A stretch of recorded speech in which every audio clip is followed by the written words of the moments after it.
Kelompok militan Palestina Hamas memperingatkan bahwa para sandera mungkin akan terbunuh jika Israel mencoba membebaskan mereka dengan paksa dan serangan udara terus berlanjut di jalur Gaza.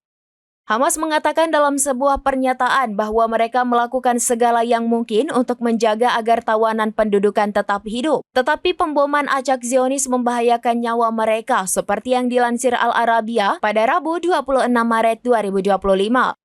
Sementara Perdana Menteri Israel Benjamin Netanyahu memperingatkan Hamas bahwa Israel akan merebut wilayah di Gaza jika kelompok itu menolak untuk membebaskan para sandera.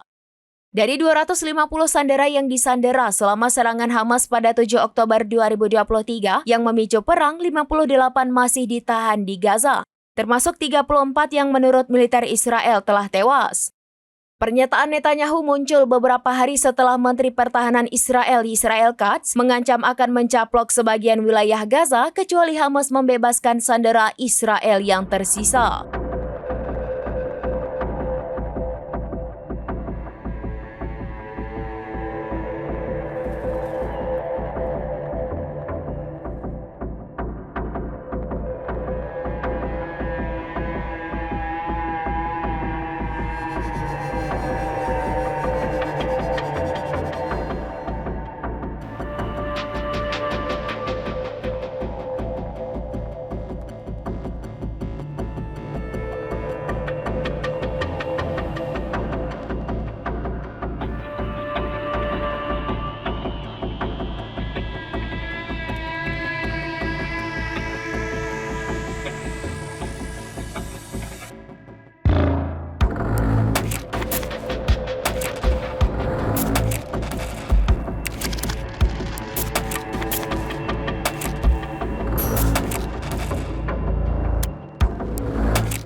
Download Tribun X sekarang, menghadirkan lokal menjadi Indonesia.